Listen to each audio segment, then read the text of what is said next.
Hi, this is Sally, and today I'm going to be showing you how to do these bar stools. I actually have 3 to do. I love them. There's so much detail on them, and I'm looking forward to showing you how it's done. So let's get on with it. As with every project, you need to pull the covers off. Now, this one has double piping, so if I can start working that up. There we go. Just pull that out of the way like that. Oops, a daisy. And also on the other side. And now I can start working the staples up.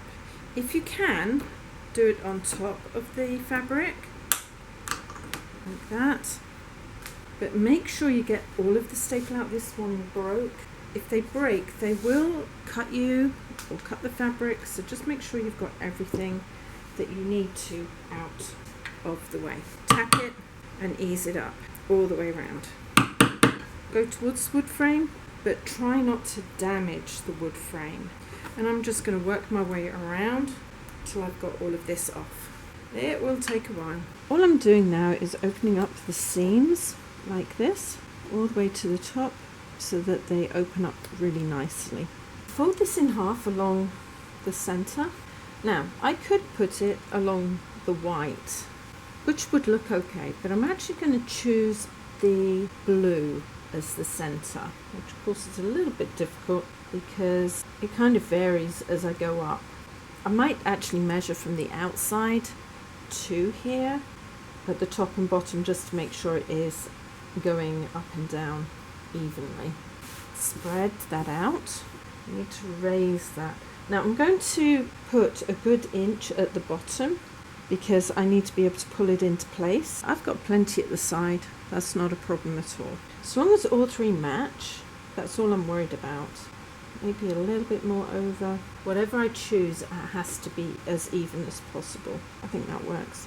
Once I'm happy with it, I'm going to start pinning it into place, especially on the corners where they want to fold, because I need those to be exact. Push your corners out and pin them like that. Now that I've got this in place, I'm going to just hold this open and cut right up and around the corners. Now that one goes in slightly, that's fine, and then push down on those and back out. I'm just going to take the corners right off because those I need to be exact. And again, I'm just going to pull this round so that I can see where I'm going, if nothing else. I'm going to make my way around this pattern. Just be aware that if you're making a pattern up but you don't actually have a pattern to use, do it like a slip cover and pull in everything to make sure that it's even. When you have your first one cut out, then lay it on top. Make sure that everything lines up like you would on any other pattern that you're cutting out, because you want everyone to look identical. If you've got a big pattern, then it's more noticeable, and start cutting out. When you're cutting things out, just make sure you do go at the angle that is already being cut, not at the angle you think you need to make. Now, these don't have to be particularly even, but I'll do them as even as I can.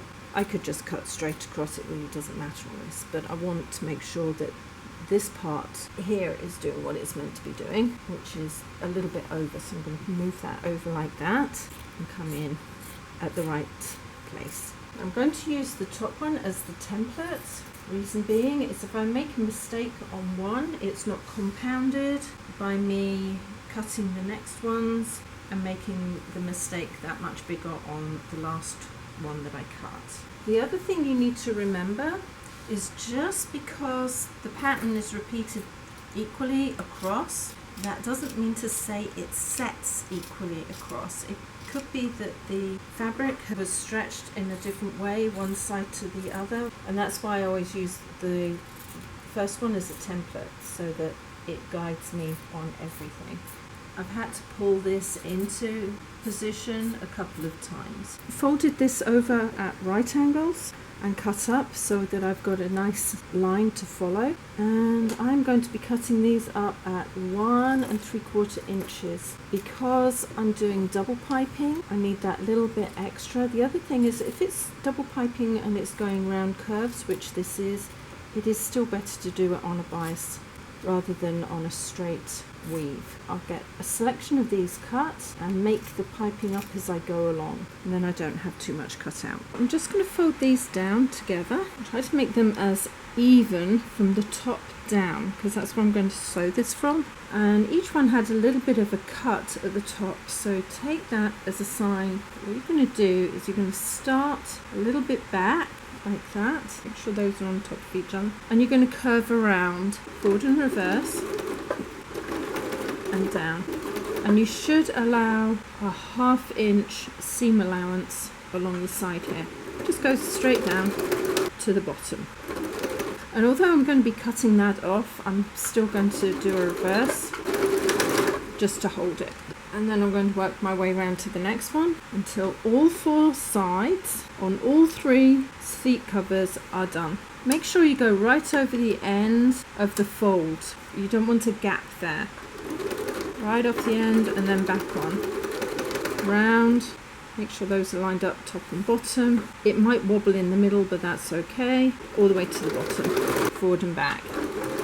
When I was editing the film the other day, I noticed that I hadn't shown you how to do double piping. I always make sure that the pile is going down, and I always go with the pile.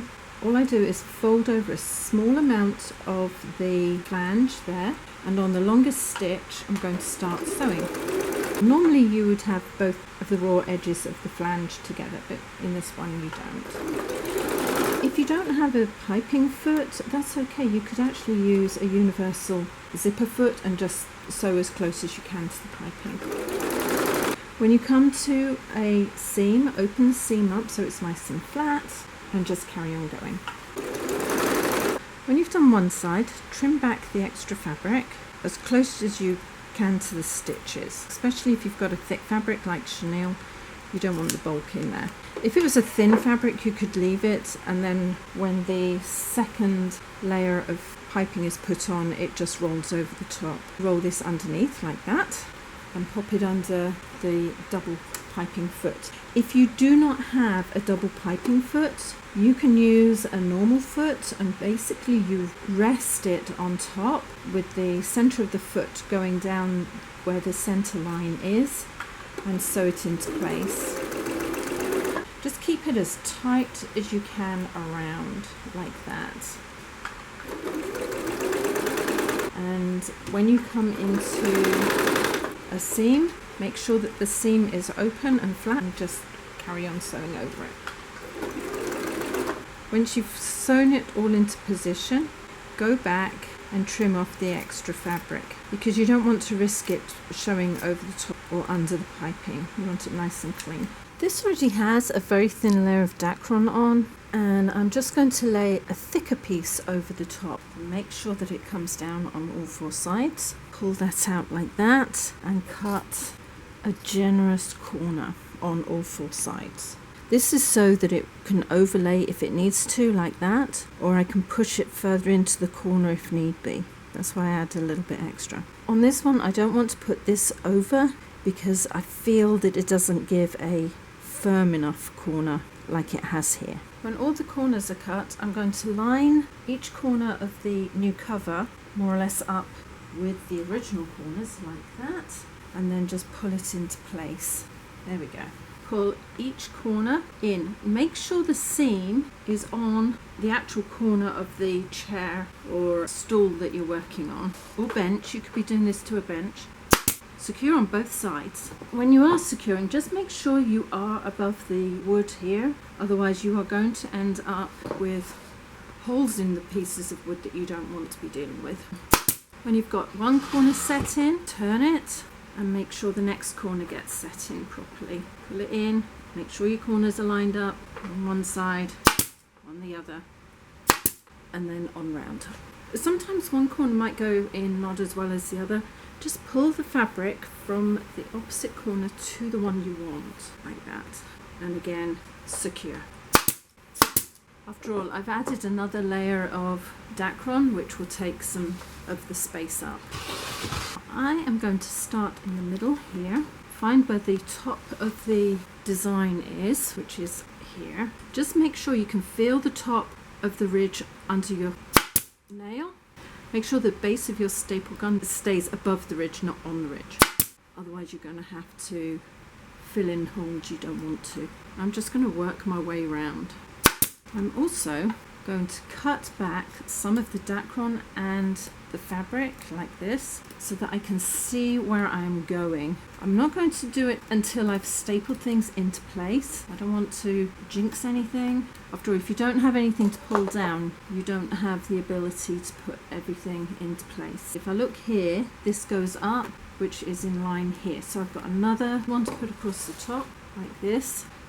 When I come around the corner here, just to do this section, I could just pull it straight down, but I don't want it to ripple too much here, so I'm going to pull it just slightly towards the center. After all, there is a curve here that needs to be accommodated. Twist that back there, feel where you need to go, and then start pulling it in. Just make sure there are no ripples. And again, I'm going to cut in and start cutting around. You don't want to be too close to the wood. You don't want to mess the wood up. I think that'll work. I'll get back in there and do the rest in a minute. But I can see where the wood is coming round, and all I've got to do is carry on putting the staples in. Once you've worked on one side, start working on the other side. Kind of see where I'm going here. And again, on this side, I'm going to pull the fabric this way, not straight down, because I want to take some of this curve into consideration. And on the round, I've got my thumbnail along the top of the ridge. Mind your fingers when you do it this way. You do not want to have any accidents, I can assure you it hurts. And on round. If I push it in, it will ripple slightly, so I'm just going to pull it further over as I go. So I've cut it all back. Here it's a little bit low. I can take smaller scissors and get that out. I will put a little bit of a marker over here where there's a little bit of damage. If any of the staples are too close and you can't cut round, restaple above and then take the lowest staple out. But I think this will work. So let's get on with the next side.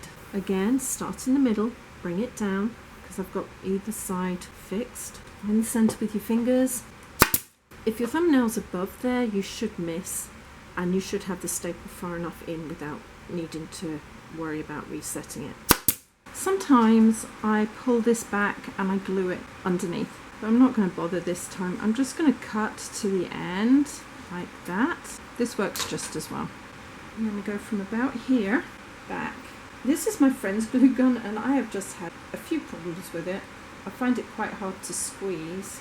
I don't know where mine is. Mislaid it. I mislaid all sorts of things. Now with the seam going up, I'm going to push it up from the wood and into place. Now this has a number of twists and turns, so it is a little bit awkward. If you have twists and turns, try to get the twists and turns as secure as you can. I've had a little bit of trouble with this one because the hot glue seems to get stuck on me as much as anywhere else. And I'm going to shape this into place as best I can, like that. I'm going to just hold it while the glue cools down and sticks, and anything too much I'm going to pull off. Be careful when you do this, because I have actually burnt myself quite badly. Don't do it when it's first on there, do it after it's cooled down a bit. When I'm happy with how that's gone in and is holding, I'm going to twist the stool and start again. Just little sections. You want the glue to stay warm long enough for you to get the trim in place. Kind of pull it tight. You don't want it to be too loose either. I'm just going to work on all four sides. There's a little chip here that needs to be coloured in. It's always advisable to have a touch-up pen or the wax crayons. Although you don't mean to knock bits off your furniture, you occasionally do. And I was able to glue one small piece on, but that might have already been missing. I don't know. I'm going to finish up. I'm going to cut this just over the end of the other one, like that, and it should pop down nicely. All I'm going to do is a little bit of glue under here, a little bit over the end like that, a little bit over the end like that, and then pop them both into place.